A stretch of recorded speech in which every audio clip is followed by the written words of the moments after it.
सबका स्वागत करते हैं खूबसूरत शाम में। उम्मीद करते हैं आज साबित का दिन आपका बहुत अच्छा रहा है। वंशजता एक जो है, ये एक ऐसे व्यक्ति की तस्वीर पेश करता है कि वो इंसान जो कुछ भी करे सफल होता है। जो कुछ वो करे वो सफल होता है, वो प्रभावशाली होता है। हम सब यही तो चाहते हैं ना, कि हम जो कुछ करें उसमें हम सफल हो जाएं, हम प्रभावशाली हो जाएं, हमारा मार्ग बना रहे और जीवन के आखिर तक हम बने रहें, हम परमेश्वर के राज्य में आए जाएं। भविष्यता एक में धर्मी का मार्ग और दुष्ट का मार्ग बताया गया है। दुष्ट का मार्ग, वचन कहता है कि वो नष्ट हो जाएगा। दुष्ट का मार्ग नष्ट हो जाएगा, भूसी के समान है। भूसी की कोई अहमियत नहीं होती है, लेकिन जो परमेश्वर की राह में चलने वाले लोग हैं वो हमेशा बने रहते हैं। तो दो चार पॉइंट हम सीखने का प्रयास करेंगे आज की शाम में। सबसे पहली बात तो ये है कि कुछ तीन चीजें हैं जिससे हमको बचना पड़ेगा। दरअसल में कामयाबी की राह में ये तीन रोड़े हैं, तीन रुकावटें हैं, तीन बाधाएं हैं। और वो क्या है कि दुष्टों की युक्ति, ठट्टा करने वालों की मंडली और पापियों का मार्ग। दुष्टों की युक्ति का मतलब है ऐसे लोगों की सलाह और मशवरा लिया जाए जो परमेश्वर का भय नहीं मानते हैं। तो वो क्या करेगा, वो विनाश को चला जाएगा। राजा सुलेमान का बेटा जब राजा बना, है ना, और रहूब्याम एक दूसरा व्यक्ति था, अपने लोगों को लेकर वो राजा से मिलने गया और उसने राजा को बताया कि राजा, आपके पिता ने तो बहुत टैक्स लगाए हैं हमारे ऊपर, आप कुछ रहम तो करिए। और वहां लिखा हुआ है, राजा ने कहा कि 3 दिन के बाद आना। और 3 दिन के दौरान उसने लोगों से सलाह ली, बुजुर्गों से सलाह ली। तो बुजुर्गों ने क्या कहा कि राजा, अभी अगर आप विनम्र हो जाओगे तो आजीवन ये लोग आपके अधीन बने रहेंगे। फिर उसने अपने जैसे लोगों से सलाह ली, जवान लड़कों से सलाह ली। तो उन लोगों ने क्या कहा, बिल्कुल झुकना नहीं, बिल्कुल झुकना नहीं। और उस इंसान ने, राजा सुलेमान के बेटे ने क्या किया, दुष्टों की सलाह को मान लिया, जवान लड़कों की सलाह को मान लिया। और नतीजा ये हुआ कि इस्राएल का राज्य उसके हाथ से छीन लिया गया। केवल यहूदा और बेंजामिन, 2 गोत्र बचे और 10 गोत्र उसके हाथ से निकल कर चले गए। ये एक कहानी है और ऐसा बराबर हमारे जीवन में होता है कि जब हम कोई युक्ति करते हैं तो हम किसकी बात मानते हैं, हम किसकी बात मानते हैं।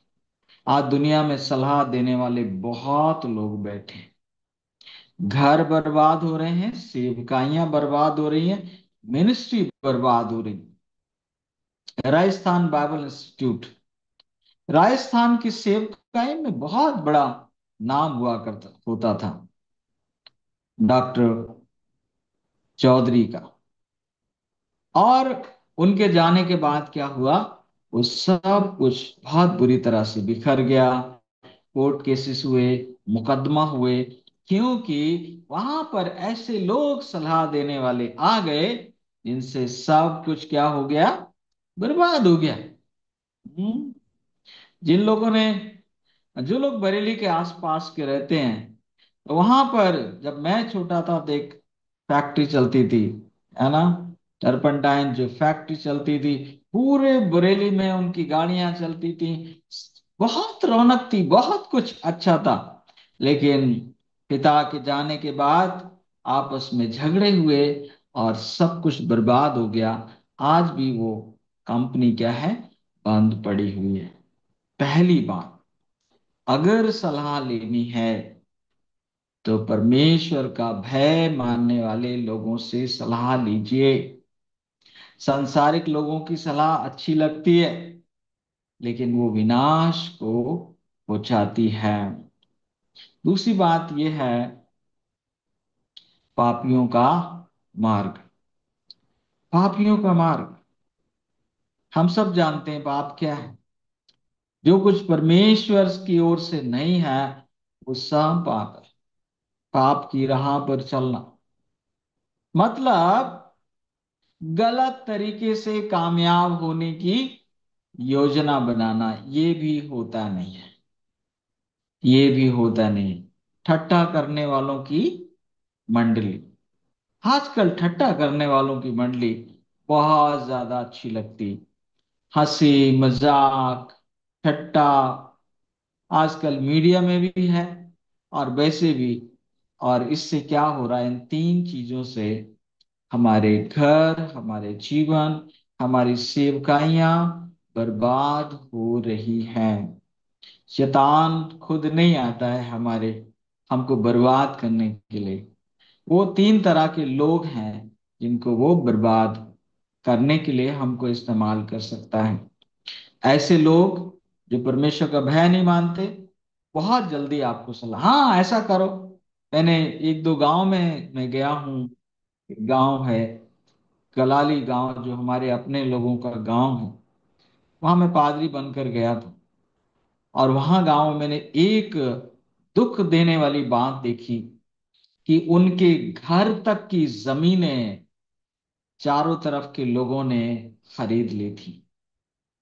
और कारण क्या था, वो आपस में लोगों को लड़ा देते हैं, और लोग आपस में लड़ते रहते हैं और अपनी जमीनें अपने घर उनको बेचने पड़ते हैं। बहुत सावधान होने की जरूरत है।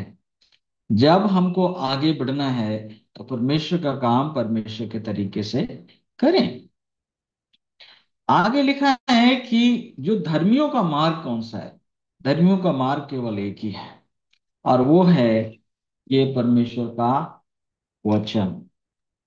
परमेश्वर की व्यवस्था पर रात दिन ध्यान करना है। हमको मार्गदर्शन किससे लेना है, परमेश्वर के वचन से, परमेश्वर के लोगों से, परमेश्वर की संगति से। ये एक ही पुस्तक काफी है जीवन देने के लिए, जीवन की राह दिखाने के लिए एक ही पुस्तक काफी। और इसमें लिखा है कि दिन रात उस पर ध्यान करता है।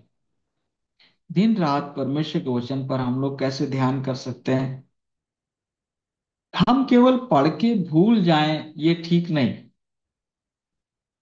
हमको जीवन की परिस्थितियों में ये सवाल करना चाहिए कि इस विषय में परमेश्वर का वचन क्या कहता है।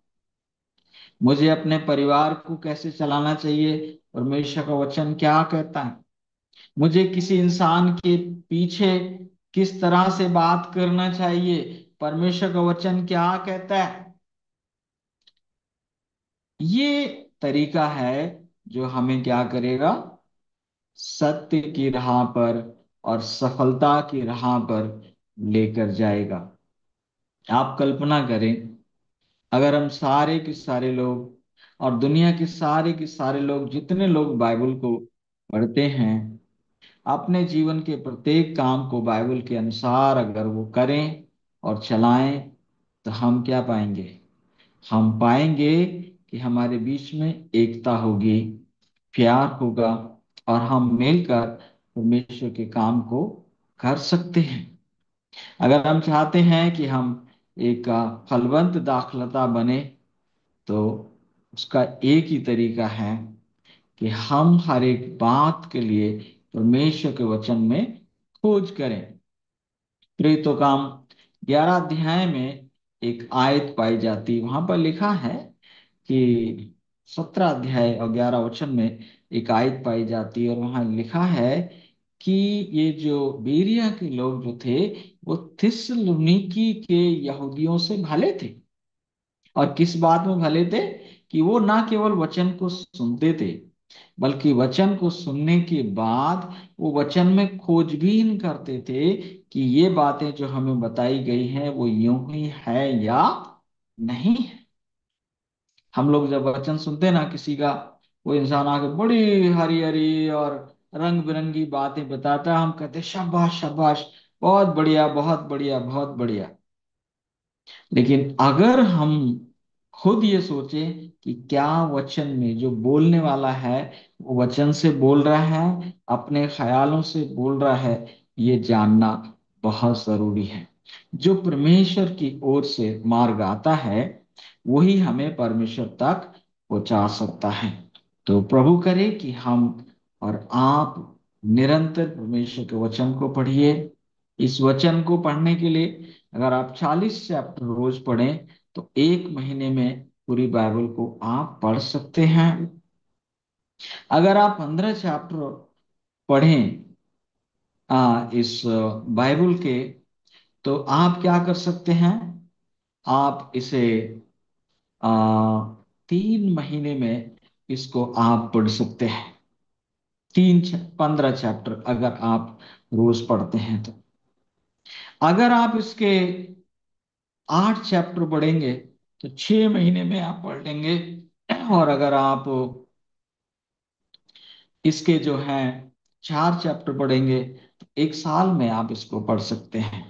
मेरे प्रियो, वचन को पढ़ना और मानना, इस पर चलना, यही समृद्धि और सफलता और कामयाबी का मार्ग है।